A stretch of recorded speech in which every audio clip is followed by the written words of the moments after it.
RIBcast. Tudo o que você precisa saber sobre o Registro de Imóveis Brasileiro.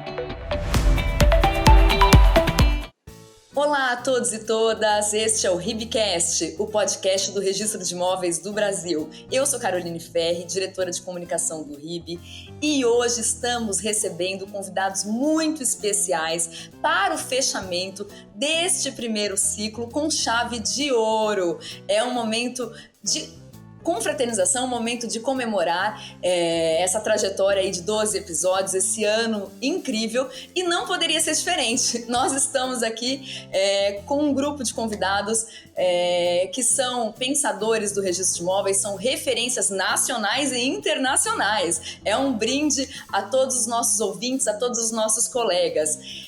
Quero aproveitar a oportunidade para agradecer todos que nos acompanharam nesses 12 episódios e tenho certeza que foi um projeto muito exitoso e que vai continuar. Temos perspectivas de novas temporadas. Com toda certeza, a gente tem muito sobre o que falar do registro de imóveis. E para começar, quero apresentar os nossos convidados. Flaviano Galhardo, nosso presidente do Registro de Imóveis do Brasil, que propiciou todo esse movimento, que nos apoiou fortemente para ter RIBcast, para ter comemoração de 180 anos, titular desde 2003 do 10º Registro de Imóveis de São Paulo. Flaviano, seja bem-vindo, muito obrigada. Prazer estar aqui com todos. Dom Fernando Mendes Gonçalves, uma das maiores referentes de registro de propriedade del mundo, registrador em Barcelona, registrador mercantil agora, foi decano do Colégio de Registradores da Espanha, um dos maiores pensadores do registro de imóveis, autor de diversas obras, vou dizer somente duas que estou aqui. Este último, Evolução Institucional dos Sistemas de Transmissão, uma obra... Estou falando um pouquinho em espanhol, um pouquinho em português, Dom Fernando, porque estou muito honrada que esteja com nós outros. Dom Fernando tem muitas obras, é um pensador do registro de propriedades, dos sistemas de registros, e assim, para nós é uma honra imensa tê-lo aqui. Ele tem um livro em português que hoje é uma dificuldade, porque já está esgotado, é muito difícil ter esse livro. Consegui, inclusive, recentemente enviaram a ele na Espanha, que é esse livro aqui. É um livro que é uma grande joia de registro público de imóveis eletrônicos, falando de sistemas de registro. Foi escrito juntamente com dois referenciais da nossa área, que é o desembargador Ricardo Dipp e com o Dr. Sérgio Giacomino. Muchas gracias, seja bem-vindo, Dom Fernando, muchas gracias. Gracias a ustedes. Muchas gracias. Ana Cristina de Souza Maia, uma personalidade do registro de imóveis aí, nossa embaixatriz aí da regularização fundiária juntamente com Michele, né? Registradora de imóveis em Mariana, presidente do Core Minas, faz um trabalho incrível nessa dimensão aí que eu falo da sustentabilidade social, que é esse viés que a gente tem na regularização fundiária. Falando nisso, estou aqui com o livro de Michele também, Reurb. Seja bem-vinda, Ana. Obrigada, Carol. E fechando esse time, agora temos Juan Pablo Correia, registrador em Campo Grande, mestre em responsabilidade civil por Girona. Quem não conhece o Juan Pablo? Quem não conhecia, agora conhece. Juan Pablo é o nosso presidente eleito do Operador Nacional do Registro Eletrônico de Imóveis, pessoa aí que está com essa missão hercúlea de conduzir esse nosso sistema. Seja muito bem-vindo, Juan. Muito obrigado, Carol. Bom dia a todos. E vamos já começar esse bate-papo. Vamos começar com você, Flaviano. Flaviano, olha só. Eu quero que a gente resgate tudo que foi feito em 2023, assim, o que você pontua como mais importante, desde a nossa campanha, assim, que começou já há 2 anos, né, a campanha dos 180 anos, o trabalho feito ali de padronização de imagem, atuação institucional com pautas muito fortes no Poder Legislativo, né? Porque foram pautas difíceis. E também todo esse legado de sistemas, né? Porque a gente tem um legado incrível ali, o mapa, as camadas. Conta um pouco pra gente e conta o que você acha que vem pela frente também. Pois não, Carol. Realmente o ano de 2023 foi um ano de temperaturas altas, né, para o registro imobiliário, né? Nós começamos o ano com um novo governo federal discutindo temas de relevância como o projeto de conversão o projeto de lei, né, 4188, relacionado ao marco de garantias, né? Esse PL, né, esse projeto de lei, que foi gestado juntamente com o Banco Central, né? O Banco Central do Brasil tinha uma agenda chamada Mais Garantias, e junto com os registradores de imóveis e junto com os registradores de títulos e documentos, discutiu com mais de 40 entidades da cadeia produtiva, do crédito imobiliário, e segmentos da sociedade civil, inclusive do ramo de tecnologia, né, do ramo de inovação, né? Então, por exemplo, associações de fintechs, tudo isso participou da elaboração desse projeto de lei, que foi apresentado lá em 2021, né, ainda no governo anterior. Então, o ano começou com essa discussão, né? Havia ali nesse projeto alguns problemas, algumas ameaças à segurança jurídica proporcionada pelo registro de imóveis, né? Como, por exemplo, as famosas IGGs, né? Que todos tiveram pesadelos noturnos com essas IGGs, né?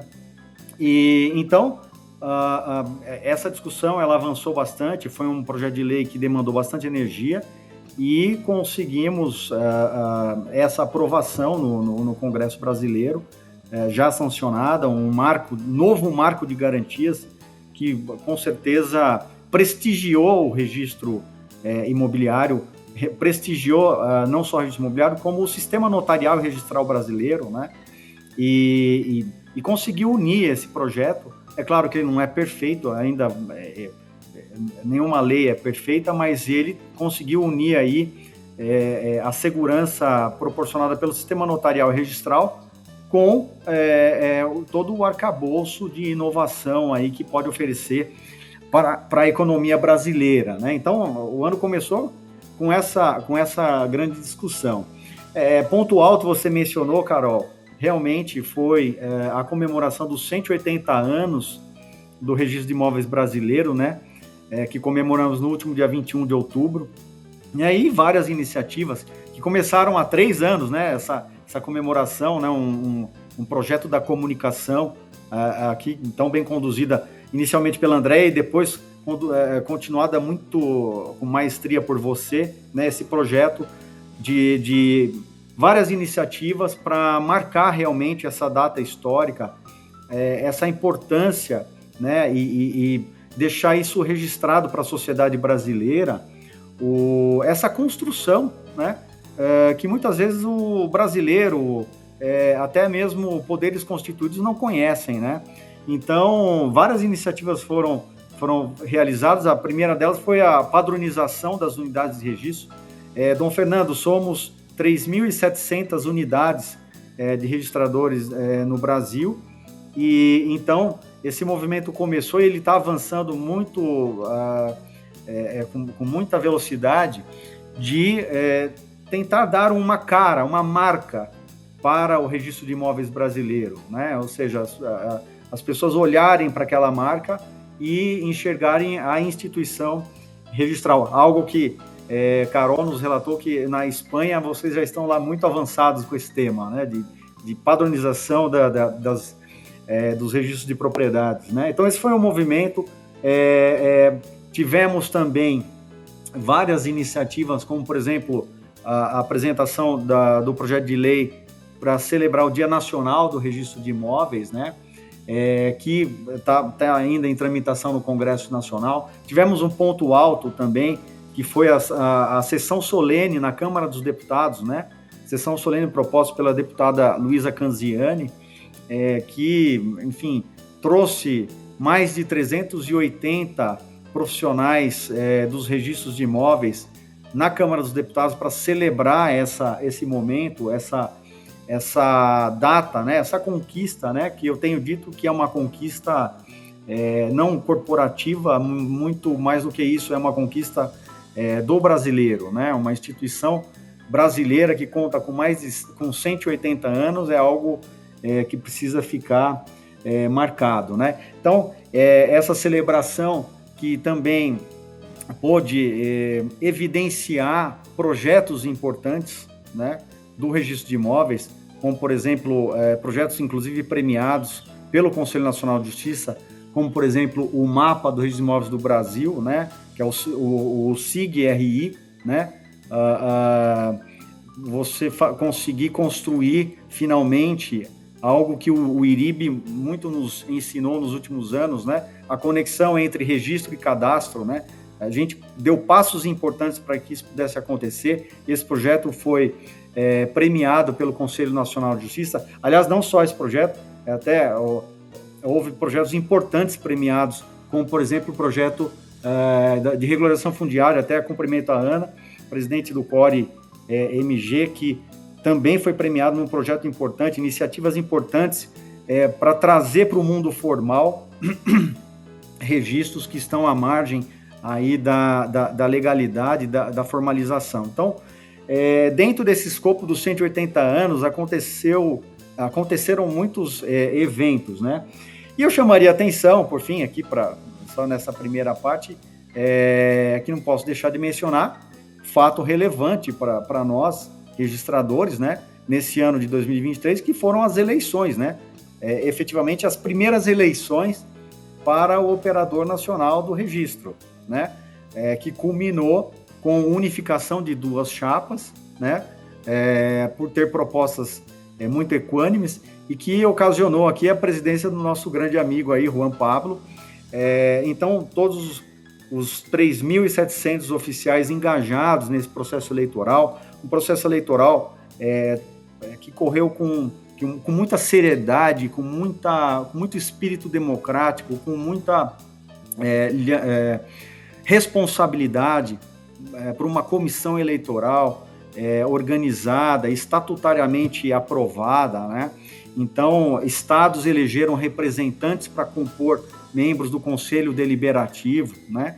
Eleições independentes para registradores como conselheiros fiscais, né? Então, quer dizer, o registro de imóveis no ano de 2023 deu aí um show de democracia, e esse fato eu não poderia deixar de mencionar, e já cumprimentando o presidente Juan aí, que já está trabalhando antes de tomar posse, Dom Fernando. Esse presidente promete aí. Então eu acho que os fatos aí que eu me recordo para fazer uma retrospectiva nesse ano de 2023 são esses, né? Marco de garantias. Aí, mais um ponto. A regulamentação da adjudicação compulsória extrajudicial, né? Mais um movimento de extrajudicialização que efetivamente entrou para o ordenamento jurídico brasileiro, né? Então, é um tema da Lei 14.382, que foi aprovada o ano passado, né? Que reformou o sistema de registro público, e esse tema já foi objeto de regulamentação e já está aí, vamos dizer, funcionando, rodando nos registros de imóveis, algo que era então judicial, agora acontecendo na via extrajudicial. Era isso, Carol, são esses fatos aí que, assim, em linhas gerais, me recorda aqui do tão fatídico ano de 2023. Um ano de fôlego, né, Flaviano? Foi um ano com muitas comemorações, desafios, oportunidades, e tenho também a expectativa que 2024 e os demais prometem. Agora eu quero perguntar para Dom Fernando. Dom Fernando, em português, se quieras, puedo hablar depois em espanhol. Quais seriam hoje as oportunidades e os principais desafios no sistema registral espanhol e o que isso pode ser aprendido pelas outras democracias que têm sistemas de direitos parecidos com o sistema espanhol, a exemplo do Brasil? Muchas gracias. Bueno, en primer lugar quiero disculparme por no hablar portugués, especialmente en su versión brasileña, que es, como he dicho, muy bonito. Es un lenguaje muy musical, que causa placer oírlo hablar, ¿no? Bueno, en esta primera intervención había un poeta español, que era Antonio Machado, que decía que de caminante no hay camino, se hace camino al andar. ¿Qué quiero decir con esto? Que el futuro no está escrito, ¿no? El futuro se está escribiendo ahora, con la característica de que se está escribiendo a más velocidad de la que estábamos habituados. Y ahora los cambios son cambios que van bastante rápidos, ¿no? ¿Cuáles son los principales retos, desafíos que tenemos aquí? Este año, en el 2023, el principal desafío que tenemos es la conversión de todo el sistema registral español, propiedad, mercantil y bienes muebles, en un registro íntegramente electrónico en todos los aspectos. Eso primero estaba relacionado con las directivas en materia de blanqueo de capitales, como instrumentos de lucha contra el blanqueo de capitales. Pero después de diferentes estudios y trabajos realizados por encargo de la Comisión Europea, se llega a la conclusión de que los registros, tal y como están concebidos en Europa, dan suficiente información, no es necesario homogeneizar su contenido como se pedía, ni tampoco es necesaria una mayor interconexión como se pedía con ese objeto, ¿no? Por tanto, el motivo principal para la digitalización de los registros de la propiedad y mercantiles, que era la lucha contra el blanqueo, decae. Pero la Comisión Europea, presidida por la señora von der Leyen, genera un plan. El plan es que en el año 2030 todos los servicios públicos europeos, absolutamente todos, se presten online. Y hasta tal punto es así que el 20% del fondo Next Generation, que son 170.000 millones de euros, el 20% de esa cantidad, se destina a conseguir ese objetivo. ¿De acuerdo? Como consecuencia de eso van apareciendo una serie de directivas y de normas europeas que posteriormente se transponen en cada uno de los estados. En el caso español se han transpuesto este año, la relativa a la digitalización electrónica en general, por lo que se refiere a notarías, por lo que se refiere a registro de la propiedad y a registro mercantil. No a registro de bienes muebles porque ya era electrónico y es solo electrónico desde el principio. Bueno, esto supone cambios muy importantes desde todos los puntos de vista. Por ejemplo, van a desaparecer los libros que conocemos. Van a ser solo electrónicos. A partir de ahora, las inscripciones serán solamente electrónicas. Yo, por ejemplo, no estoy de acuerdo con esto. Luego después se puede hablar en otro momento, pero puedo adelantar por qué. Porque hoy por hoy la tecnología no soporta bien la conservación de la información a largo plazo. Se puede aguantar bien 10, 12 años, pero no más. Y las sociedades mercantiles duran siglos, más de un siglo, y las hipotecas duran 40 años, y etcétera, ¿no? Este es un problema que no está resuelto, entre otros muchos. Y por lo tanto parece que sería, de hecho, preferible que hubiera un doble soporte, pero esto es lo que dispone la ley. Los servicios tienen que poder ser prestados íntegramente online, de tal manera que el particular no tenga que desplazarse en absoluto. Tiene que haber una interconexión completa entre los registros, de manera que no molestemos al ciudadano, sino que si yo cuando estoy calificando necesito saber cuál es su régimen matrimonial, consulto al registro civil electrónicamente y así sucesivamente, ¿no? De manera que yo controlo incluso más que antes porque tengo acceso a registros con los que soy interoperable, pero sin molestar al ciudadano. ¿De acuerdo? Esta es la filosofía que impregna tanto la propiedad como mercantil. Hoy, precisamente hoy, ha salido la resolución que prevé la ley dictada por la Dirección General de los Registros, que implanta el Sistema Nacional de Seguridad que tiene que seguir todo el sistema registral y lo que se denomina la oficina tipo, es decir, qué requisitos tiene que tener cada oficina registral para cumplir estos requisitos de seguridad.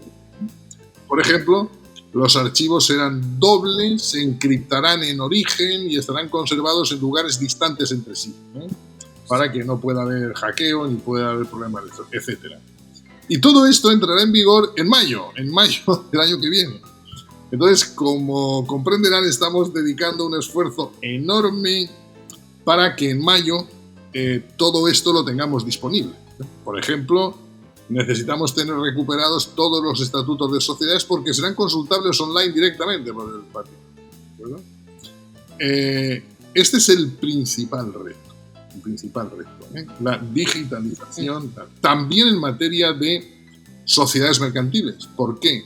Porque cada vez hay más operaciones transfronterizas dentro de la Unión Europea. Podríamos pensar ab inicio que, oiga, todo esto tan electrónico puede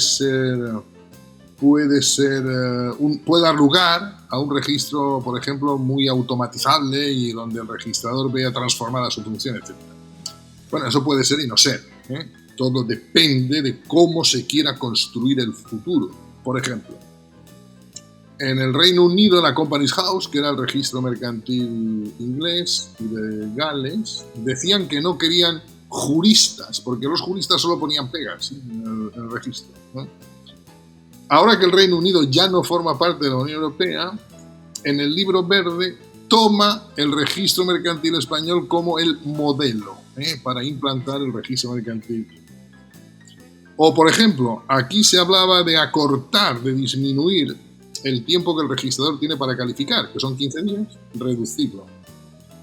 Bueno, en la transposición de la directiva en materia de transformaciones estructurales de sociedades mercantiles, nos dan 2 meses para calificar. No uno, no 15 días, 2 meses. Y además, si el registrador sospecha que la operación es fraudulenta, puede pedir documentación complementaria e incluso nombrar auditores y encargarles trabajos específicos por cuenta de la sociedad para poder resolver adecuadamente y evitar que se cometan fraudes. Es decir, el registro va a ser muy electrónico, pero el registrador va a tener muchas más facultades, claro, porque precisamente todo eso le permite ejercer funciones más eficaces y más profundas de control sin que por eso el tráfico jurídico sea más lento, o sea más caro, o se moleste más al particular, en absoluto. Por ejemplo, para saber si un señor no está cumpliendo la legislación hipotecaria en materia de consumidores, un particular, la jurisprudencia ahora admite que consultemos los archivos del Colegio de Registradores para ver cuántas hipotecas ha dado un señor en un año y ver, por tanto, si es una actividad profesional o no.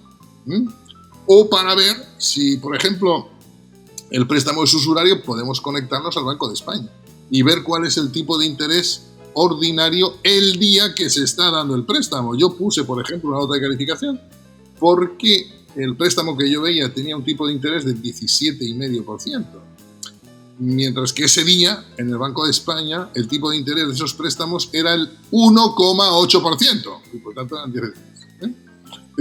La interconexión y la operatividad electrónica, por supuesto, se puede ver como una amenaza, por supuesto, se puede ver como un problema, todo depende del tipo de seguridad que queramos montar.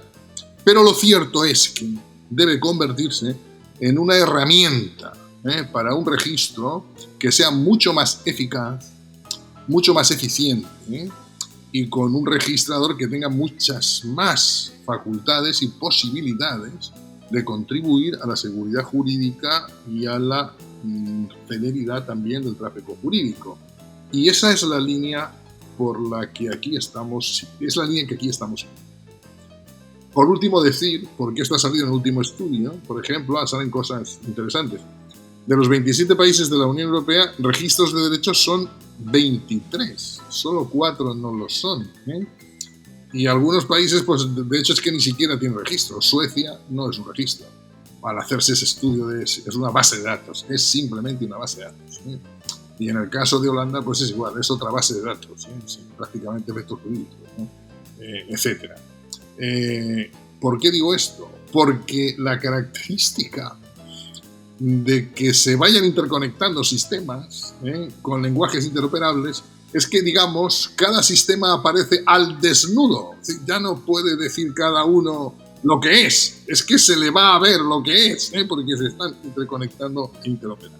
Dom Fernando, estamos em lumismo em Brasil. Estamos em um momento muito da interoperabilidade, com uma lei que é de 2022. Estamos no encaminhamento da prestação 100% online, e é um desafio para o nosso presidente Pablo, para o nosso diretor do ONR, Flaviano. A gente está encaminhando esse projeto também. Estamos a passos similares, Brasil e Espanha, né, nessa linha. Agora eu quero perguntar para a Ana. Ana, me conte, faz uma retrospectiva aí do ano de 23 com relação a essa dimensão aí da sustentabilidade social, que é a REURB, o que foi feito, o que a gente pode fazer mais, Ana? Como que a gente pode maximizar o protagonismo aí, né, do registrador, os mais de 3.600, quase 3.700 registradores do Brasil, para fazerem REURB? Como que a gente pode, você que é uma entusiasta, uma grande professora, conta pra gente. Bom, primeiro agradecer o convite, Carol, Flaviano. É um prazer estar aqui, ainda mais com o Juan, que é professor que eu admiro demais, e o Dom Fernando, que foi meu professor de origens do sistema registral espanhol no CADRE no ano passado. Bom, para falar de regularização fundiária nessa perspectiva, eu acho que, aproveitando que o Dom Fernando está aqui, né, eu acho que cabe falar um pouco também sobre o fato, né, de existirem similaridades e diferenças entre os sistemas brasileiro e espanhol, né? O sistema espanhol é muito parecido com o brasileiro, mas guarda algumas diferenças que eu acho que são importantes para o debate da regularização fundiária. E por que eu digo isso, né? Um grande desafio, Carol, que eu acho que o Brasil tem, né, é fazer com que o nosso sistema formal da propriedade, que é muito bom, muito eficiente, muito parecido com o espanhol, seja de fato, né, disponível ou utilizado por todos os brasileiros. Dom Fernando, nós temos um problema no Brasil crônico, né, que é o que a gente chama aqui de irregularidade fundiária. E como é que se percebe essa irregularidade fundiária, né? Existe uma cultura de circulação da propriedade fora do sistema. E a gente não tem ainda um dado preciso, né, que diga qual é o nosso grau de irregularidade fundiária. Existe um estudo, Carol, de 2001, do Ministério das Cidades, que estima essa irregularidade em 50%, mas não é um dado preciso, né? E é um dado homogêneo para um país que é absolutamente heterogêneo. Então, Dom Fernando, a Espanha, né, é do tamanho do estado onde eu estou, que é Minas Gerais. E o estado onde eu estou é um dos 27 estados brasileiros. O nosso território é muito diferente, muito diverso, com uma história de constituição da propriedade, formação e ocupação do território bastante diverso. E isso traz uma série de desafios para a gente. Eu coloco a regularização fundiária na conta da função social do registro de imóveis, sabe, gente? Eu acho que é muito importante a postura proativa do registrador para trazer para o sistema formal aqueles imóveis que ainda circulam fora do sistema formal da propriedade. Aqui em Mariana, por exemplo, embora eu tenha cerca de 5.000 unidades ainda em situação irregular, né? Agora a Prefeitura vai iniciar um novo projeto de regularização, O meu cartório tem 12 mil transcrições e 20 mil matrículas, mais ou menos. Se nós pegarmos a cidade de Catugi, que eu sempre menciono nas minhas palestras, que fica na região nordeste aqui de Minas Gerais, que é uma região com um perfil social e econômico mais parecido com a região nordeste brasileira, o Fred, o nosso amigo registrador de Catugi, numa cidade de 6 mil habitantes, ele tinha 30 matrículas urbanas. Depois do processo todo de regularização, ele passou a 1.400. Então, vocês vejam que a irregularidade fundiária em Catugi era muito maior do que 50%. No norte e nordeste do país, essa situação é ainda mais grave, né? Colegas com municípios de porte similar ao meu possuem 2 mil matrículas, possuem 3 mil matrículas, possuem 500 matrículas. Então, eu vejo que a tarefa de trazer, né, a população brasileira efetivamente para o sistema formal da propriedade é uma tarefa muito importante, talvez das mais importantes do registro de imóveis brasileiro, e, na minha opinião, tem que ser conduzida pelo registrador. A gente sabe que é uma política pública que depende de município, do Estado, de modo geral, dos Estados da União, mas eu acho que quem tem que capitanear isso é o registro de imóveis, porque nós estamos trazendo as pessoas para dentro do nosso trabalho, da nossa atividade, do nosso sistema. E aí eu percebo, Carol, que agora, né, em 2023, nós tivemos, né, um grande avanço.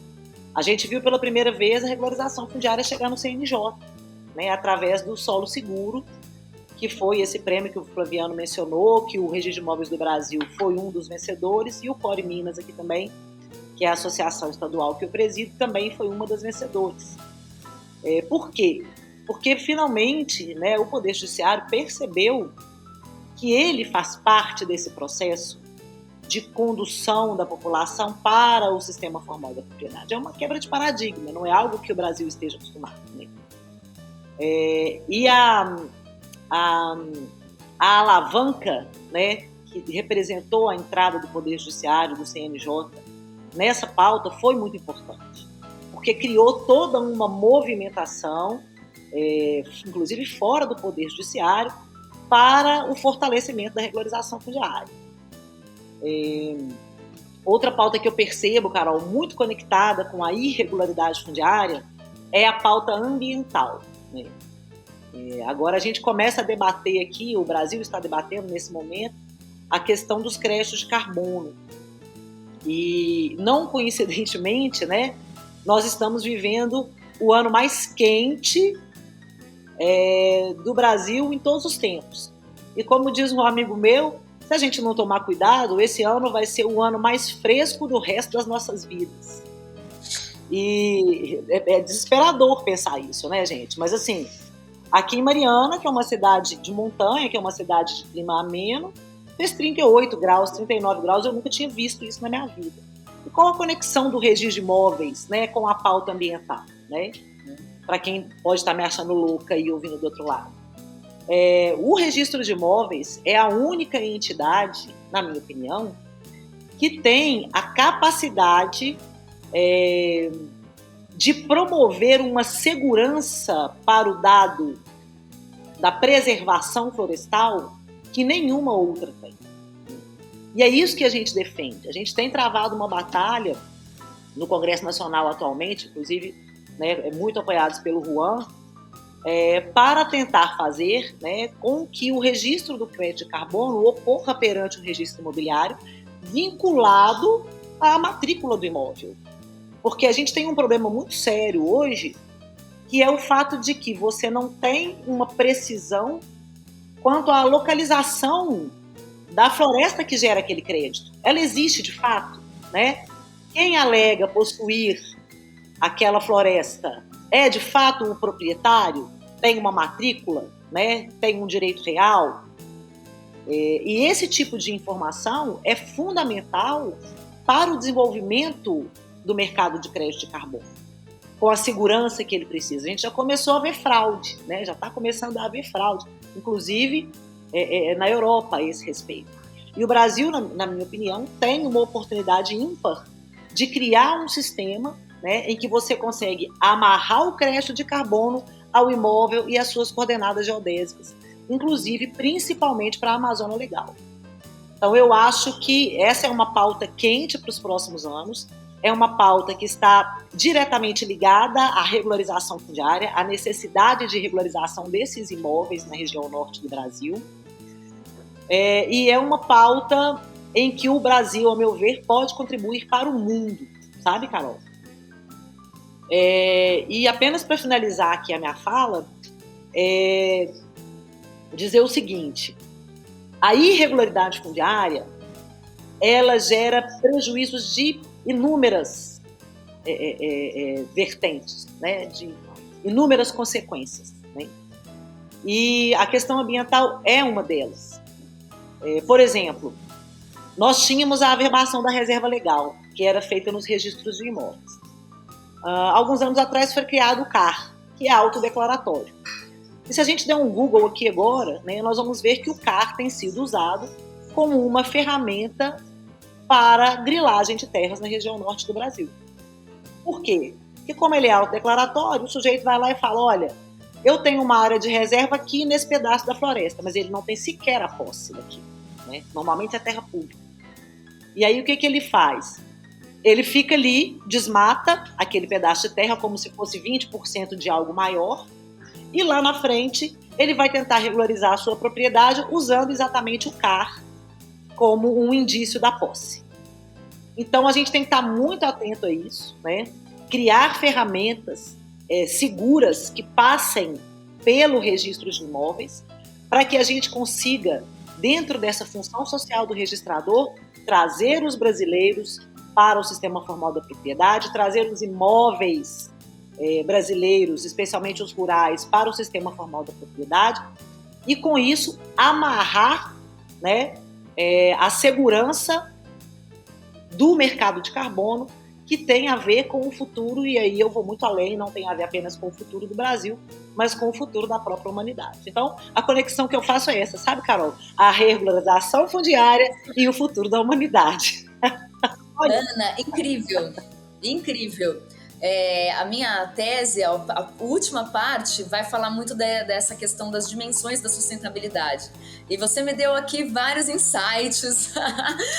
Preciso de mais aulas, Ana. Incrível, tudo que você falou muito relevante mesmo. Juan Pablo, agora vamos ouvir o nosso presidente eleito, que entra nesse momento tão diferente, né, do sistema de registro de imóveis do país, está aí recebendo toda, né, a confiança, a esperança dos registradores, você, Flaviano, Fernando, esse grupo aí de pessoas que estão se dedicando a esse projeto. Queria que você fizesse uma retrospectiva de 23, algumas questões pontuais que você queira aqui destacar, mas que nos dê algumas brechas e algumas dicas do que vai ser o futuro no ONR, como é que vai ser 2024, o que a gente pode esperar do ONR, que eu acredito que é a grande força da colegialidade. Dom Fernando, eu penso que no Brasil agora estamos caminhando para uma colegialidade, a exemplo do que tem no Colégio de Registradores na Espanha, com essa filiação obrigatória ao operador. Então a gente tem um momento ímpar no fortalecimento institucional do registro de imóveis, e aí nas mãos de Juan Pablo, de Flaviano, desse grupo sensacional. Juan, nos conte. Prazer estar novamente aqui, nesse momento aqui com a doutora Ana, com o doutor Flaviano, com o doutor Fernando. Frente a essas autoridades, na realidade, a gente deve ouvir mais do que falar. Mas, de qualquer forma, até o presente momento, eu sou diretor de Relações Institucionais do Registro de Imóveis do Brasil. Eu queria agradecer aqui ao meu amigo Flaviano pelo prestígio e oportunidade que ele me deu de ocupar esse cargo. E também agradecer a uma série de colegas que nos apoiaram aí num projeto também institucional para atuar junto ao Parlamento. E frente a esse apoio e esse trabalho que foi feito conjunto do Registro de Imóveis do Brasil com uma série de colegas, conseguimos avançar aí em 2 diplomas legislativos, não é? Primeiro, atuamos na MP 1085 de 2021, que deu margem à lei aí 14.382 de 2022. Como se sabe, ela instituiu o SERP, que é um serviço eletrônico de registros públicos, doutor Fernando. A ideia do SERP é conglomerar num só ambiente o registro civil, registro de imóveis e registro de títulos e documentos, e esse serviço está sendo regulamentado e está avançando junto ao Conselho Nacional de Justiça, não é? Algumas reuniões já vêm sendo feitas nesse sentido, e o objetivo é, como o senhor disse, podermos prestar um serviço unificado e mais célere e facilitado ao cidadão brasileiro, não é? Essa lei não foi fácil de ser aprovada, não é, doutor Flaviano?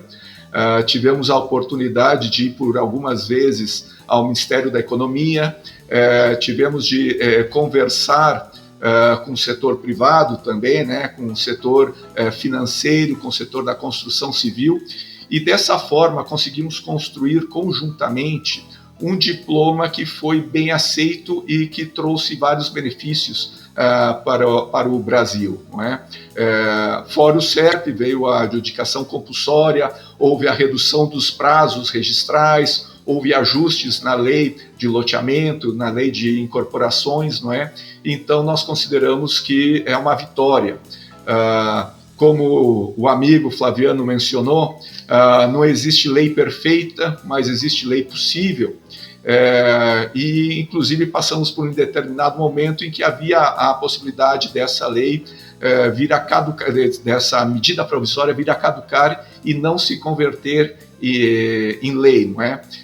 Felizmente, isso aí, novamente, volto a dizer, com a ajuda de vários colegas e do Registro de Imóveis do Brasil, conseguiu ser contornado e conseguimos ter aí a nossa lei 14.382.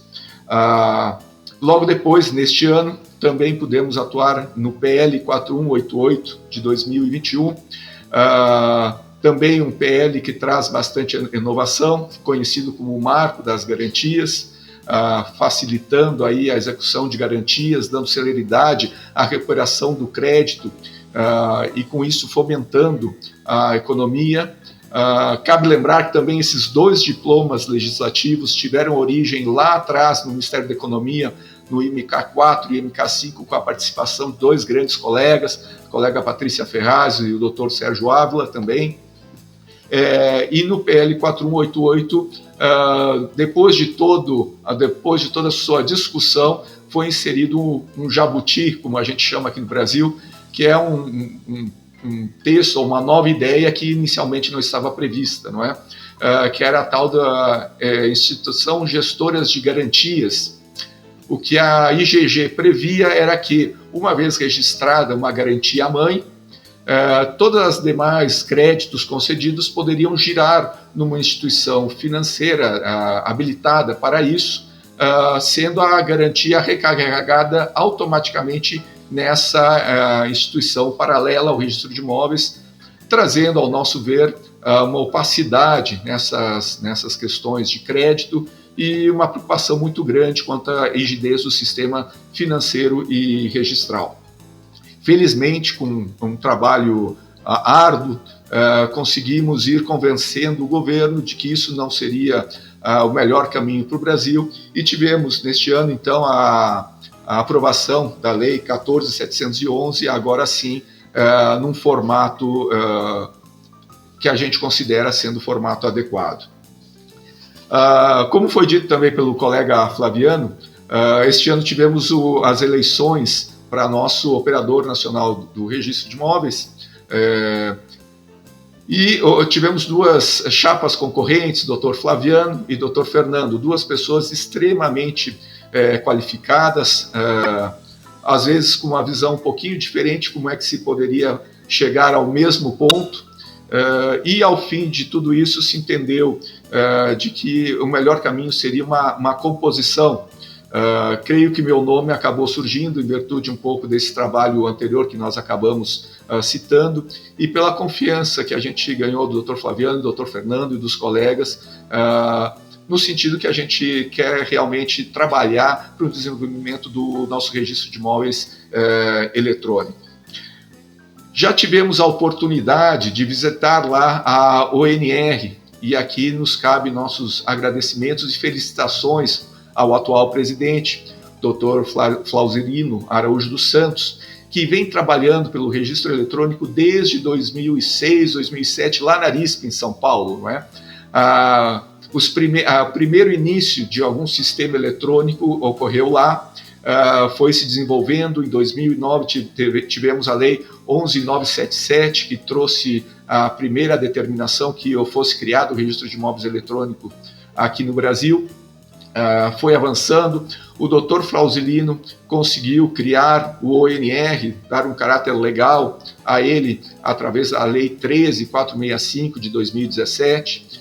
Em momento posterior, o Dr. Flauzerino também conseguiu dotar o ONR de uma forma de financiamento através do FIC-SREI, e tivemos a felicidade de, ao visitar o ONR, uma sede muito bem estruturada. Temos uma sede em São Paulo, uma sede em Brasília, uma estrutura de pessoal que conta com 250 funcionários, dentre diretores de projetos de desenvolvimento administrativo, financeiro, ou seja, há um organograma, há uma estrutura devidamente formatada. Também há um valor considerável em caixa para que nós consigamos desenvolver os projetos. Vários projetos foram desenvolvidos, estão em desenvolvimento, e isso aí a gente pode falar num segundo momento. Então, o que nos cabe neste momento é agradecer pela confiança que nos foi depositada e dizer que a gente pretende honrar aí todo esse trabalho que foi construído também pelas duas chapas ao visitarem aí todo o Brasil, poderem colher informações e identificarem as diferenças regionais, e com isso já tinham elaborado alguns projetos e algum início de planejamento para suas gestões. Isso será incorporado, e nossa promessa e nosso objetivo é de que possam ser observadas essas diferenças e que a gente consiga integrar todos os cartórios do Brasil nesse projeto maior, que é o nosso serviço de registro eletrônico de imóveis através do ONR. Que ótimo, Juan! Estamos com as maiores expectativas, com toda certeza, todos os registradores, e o país ganha muito com essa composição, com essa perspectiva. Tenho certeza que será um ano, será uma gestão muito profícua, e estamos juntos, né? Todos os registradores têm que estar juntos nas pautas diferentes e apoiando esse projeto. E para encerrar, Dom Fernando, eu gostaria que planteasse um pouco sobre a importância da força do registro de direitos, do sistema de fé pública para uma democracia. A importância de se fortalecer o registro de propriedades, o sistema de fé pública, como me honrou com uma classe privada sobre isso em sua oficina, que me encantou muito. Então, para falar um pouquinho sobre a fé pública, a importância para uma democracia, como patrimônio jurídico de uma nação. Se pueda falar um pouquinho para nós outros. Muchas gracias. Muy honrado, estaré encantado. Me gustaría decir, a la vista de lo que he oído, con permiso de ustedes, 2 o 3 cosas, ¿no? Una, miren, yo creo que el registro de la propiedad español es lo que es y se mantiene y es muy activo porque tiene un colegio, por el colegio de registro. Por eso, el hecho de que ustedes digan que tienen ahora, que están consiguiendo o tienen ya de hecho un colegio por la vía del Operador Nacional de Registro del Servicio Electrónico, esto es absolutamente clave. Miren, solamente la infraestructura para poner en marcha el diseño de registro electrónico al que me he referido antes, solamente eso nos cuesta 90 millones de euros. Si no hay un colegio que tenga facultades como organismo de derecho público de organizar eso y poner en marcha, los registradores no podrían hacerlo, y tendrían que hacerlo aparatos privados o aparatos de la administración que lo harían mucho peor, mucho más caro y sometidos siempre a grupos de intereses especiales, como decía Smith, el análisis económico del derecho. Es vital, por lo tanto yo les felicito por ello y espero que eso vaya adelante, continúe, se consolide. Por ejemplo, en este diseño lo elaboramos un grupo de 5 registradores porque nos lo encargó el Ministerio de Justicia. A través del colegio. Se presentó el borrador en el Ministerio. Por supuesto se discutió, pero al final ha aceptado el 95% de las propuestas. ¿Eso qué quiere decir? ¿Que es que los registradores dominan al Ministerio? En absoluto. Las críticas y las conversaciones son duras, son conversaciones muy serias, ¿no? A veces incluso poco amistosas, ¿no? No, es que los registradores tienen un know-how, que es que conocen mejor que nadie lo que es un registro, cómo funciona, para qué sirve, y una nación no puede prescindir de ese conocimiento. Es lógico que el poder público vigile que los registradores están diseñando un sistema para el interés público y no para el suyo privado. Esto es normal, forma parte de las funciones del gobierno, pero el know-how lo tienen que aportar los registradores. Cuando el Ministerio de Justicia o el Ministerio de Economía quieren algo de los registros, simplemente lo encargan al colegio, que es el que al final tiene que moverse para que todo el sistema trabaje. Pero esto necesita, insisto, un colegio como entidad de derecho público. Por tanto, yo les doy parabéns, como ustedes dicen, y les felicito por esa iniciativa y esperando que se consolide. A ver, la democracia en este momento, como ustedes saben, no está en su mejor momento en prácticamente ningún país. El año que viene podemos tener a Trump en Estados Unidos, podemos seguir a Erdogan en Turquía, seguirá Putin, probablemente en Francia pueda ganar Le Pen y desde luego estará en el gobierno alternativa para Alemania. Ya está partido más a la derecha en Italia, etc. Esta va a ser la tendencia normal en los próximos años. Asistimos también a una caída del nivel de vida. Es decir, la gente está muy endeudada, yo hablo de Europa, con un poder adquisitivo que va bajando porque la productividad también va cayendo. La filosofía de vida está cambiando, por lo menos aquí. ¿Sí? Miren, aquí tenemos 300 empleados. Ahora, ¿qué problema tenemos? Pues que antes, si había que trabajar más 2 días, se pagan horas extraordinarias y la gente se quedaba. Ahora la gente no quiere quedarse, la gente ha cambiado de filosofía, concibe la vida de otra manera. Es lo que en Estados Unidos se llama la gran dimisión.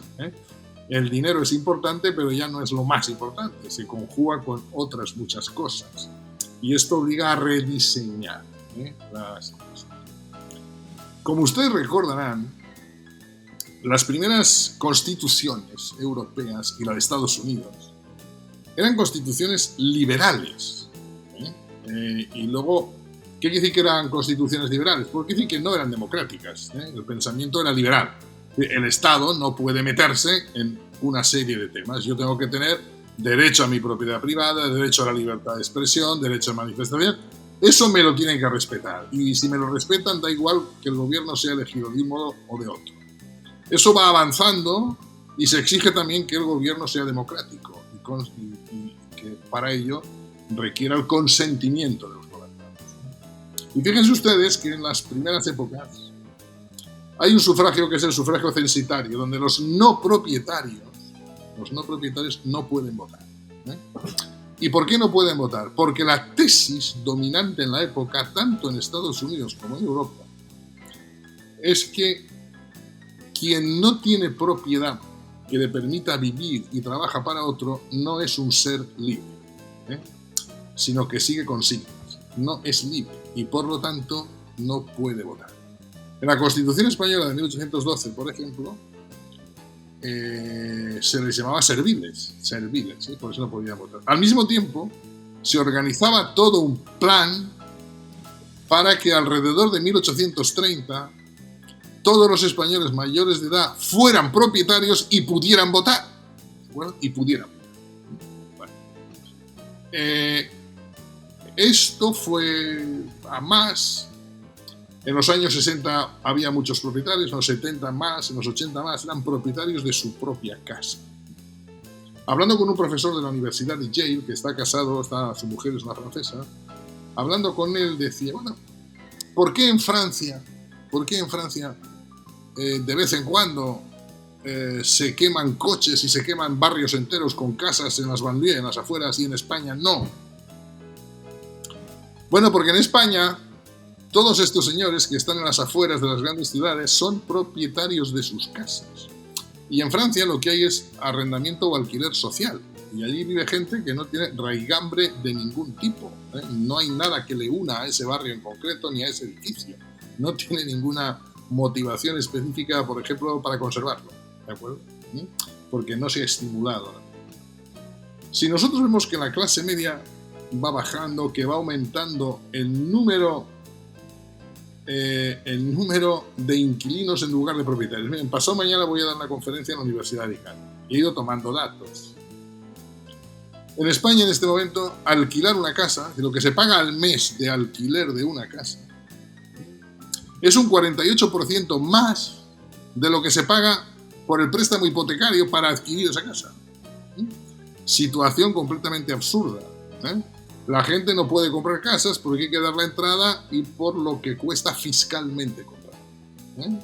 Mientras que, como no hay que dar una entrada del 15 o del 20% del precio total y además no hay que pagar impuestos del 10% para comprarla, lo que la gente puede es alquilar.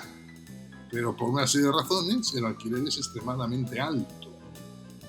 Si ustedes vamos hacia una sociedad donde solamente hay grandes corporaciones, todo lo demás son empleados por cuenta ajena, y estos empleados, el dinero que ganan apenas les permite vivir. Digo apenas, es decir, para un señor que vive en Barcelona y que sea un ejecutivo de una empresa que esté bien, hoy le va a resultar muy difícil poder comprarse un piso en Barcelona. Y a muchísima gente con buenos trabajos, lo único que está a su alcance es alquilar una habitación en Barcelona. Alquilarla, pero no alquilar ni siquiera el piso entero.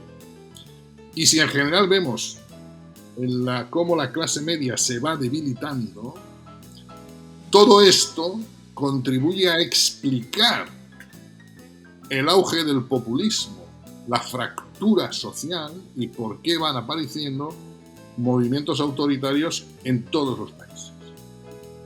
Claro, el registro, ¿por qué puede contribuir? El registro puede contribuir muchísimo a que todo esto mejore. Antes estaban hablando ustedes de las garantías. ¿Cómo contribuye el registro a una ejecución extrajudicial que es más rápida? El tema de la garantía hipotecaria. Vamos a ver, nosotros en 2015, por ejemplo, tuvimos aquí una ley de crédito inmobiliario horrorosa. Antes ejecutar una hipoteca costaba unos 7-8 meses. Ahora, en realidad, el acreedor hipotecario tiene que esperar 2 años de impago para poder ejecutar. Cuando empiece a ejecutar, el procedimiento le va a tardar otros 2 años. Más otro año o 2 años que va retrasado el juzgado, pues 6 años, 5 o 6 años. Eso evidentemente, ¿en qué se traduce? Primero, en elevación de los tipos de interés. Y en segundo lugar, en exigir una alta solvencia al demandante de crédito. Por lo tanto, una amplia capa de la población ya no tiene acceso al crédito hipotecario. Eso, con un registro de derechos, es perfectamente vital. Perfectamente vital. se pueden haber procedimientos de ejecución hipotecaria con todas las garantías de 5 o 6 meses de duración como mucho, y extrajudiciales muy rápido. Y así podemos ir poniendo ejemplos en todo. ¿Todo esto por qué es así? Porque lo que garantiza un buen nivel de vida, el nivel de vida, de riqueza, de bienestar, depende de la productividad. Y la productividad depende de la especialización, del nivel de especialización. Pero el nivel de especialización no sirve para nada si la oferta y la demanda no se encuentran. Es decir, si los intercambios no son fáciles. Y lo que hace el registro es facilitar extraordinariamente los intercambios, porque evita un montón de incertidumbres que las resuelven rapidísimamente. Y por lo tanto contribuye a que la productividad pueda ser mucho mayor. Recuerdo que una vez que fui al Banco Mundial, la OEA, la Organización de Estados Americanos, aprovechó para que fuera a dar una conferencia a la OEA. Y la primera pregunta que me hicieron fue: señor Méndez, ¿qué cree usted que podríamos hacer para que los registros contribuyeran más a recaudar más impuestos? Digo, bueno, es que si empezamos así, empezamos mal. Es que la función del registro no es recaudar impuestos. O sea, la función del registro es facilitar las transacciones para que pueda haber crédito, se expanda el mercado, y si el mercado se expande, aumentará la recaudación fiscal, pero no al revés, porque si lo hacemos al revés, lo que se hace es asfixiar el mercado, asfixiar la economía. El registro es un maravilloso instrumento de creación de capital, de creación de riqueza, un registro extraordinariamente potente. Pero yo creo que los políticos no suelen saberlo, los economistas lo ignoran, porque todo lo que no sea oferta y demanda se lo olvidan, y los registradores también, porque los registradores lo que saben es derecho, pero no ligan el derecho con la economía. Miren, en el Plan de Estudios Españoles de 1804 de las facultades de Derecho era obligatorio estudiar La riqueza de las naciones de Adam Smith en 1804. Hoy probablemente más del 60% de los que acaban una carrera de Derecho no hayan oído hablar de Adam Smith. ¿Qué quiero decir con esto? Que el positivismo ha hecho un enorme daño a los juristas. Los juristas no tienen ya conocimientos mínimos de economía ni les preocupa, sino que creen que la ley se puede interpretar como si fuera un texto gramatical y con técnicas gramaticales y poco más. Esto no es cierto. Hay que conocer muy bien qué es un mercado, cómo funciona y muchísimas otras cosas para poder interpretar bien las leyes y para poder hacer buenas leyes. Si montamos un buen registro, es más fácil que haya muchos más propietarios, que aumente la productividad, que por lo tanto la gente pueda tener un mayor nivel de bienestar. Y esto es lo que desean los ciudadanos.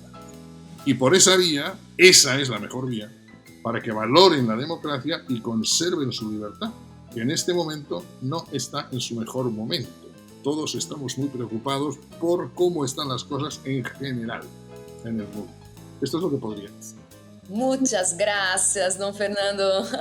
Realmente nós estamos conectados, né, nessa perspectiva que o que a gente falou, né, Flaviano, o ano todo foi sobre isso, sobre a importância aí do registro como ferramenta de geração de riquezas, o patrimônio jurídico que é o registro de imóveis para o país. E celebrando, Dom Fernando, esse ano, 180 anos do nosso sistema, que se deve a exemplo como o sistema espanhol, a hipoteca, a mesma gênese, e fechando aqui, uma gratidão imensa, fechando esses 12 episódios de Ribcast, com essas aulas, com essas figuras incríveis, uma gratidão enorme. Passo a palavra, Flaviano, para as suas considerações finais.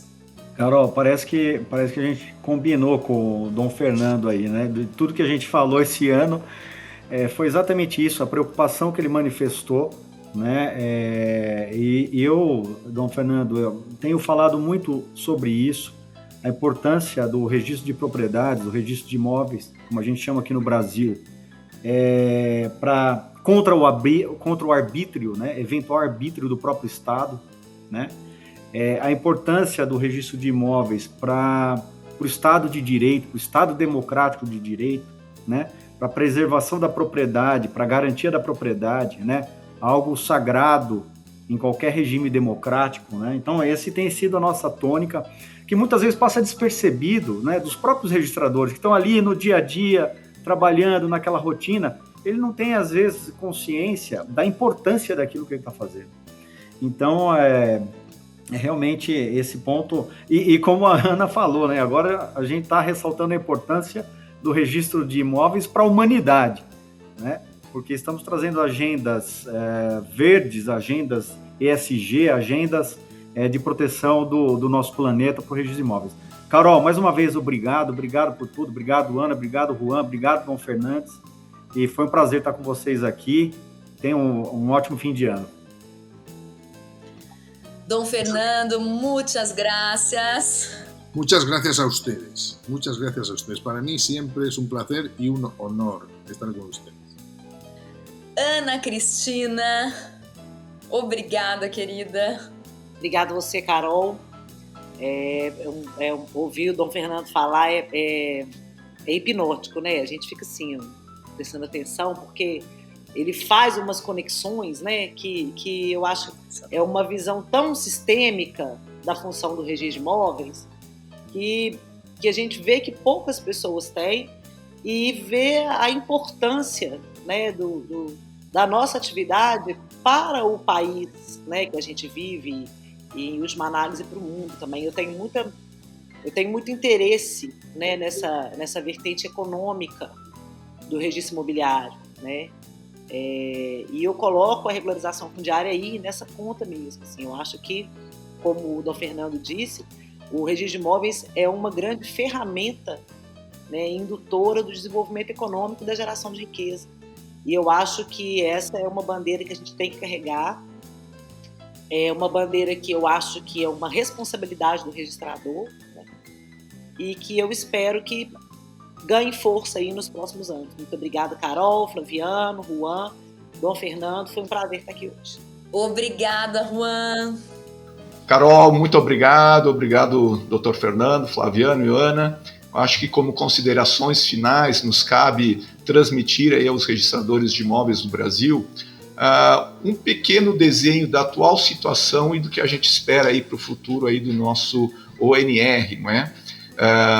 Voltando a falar do Dr. Flausilino, ele nos deixou também com os seguintes serviços já em funcionamento no ONR, não é?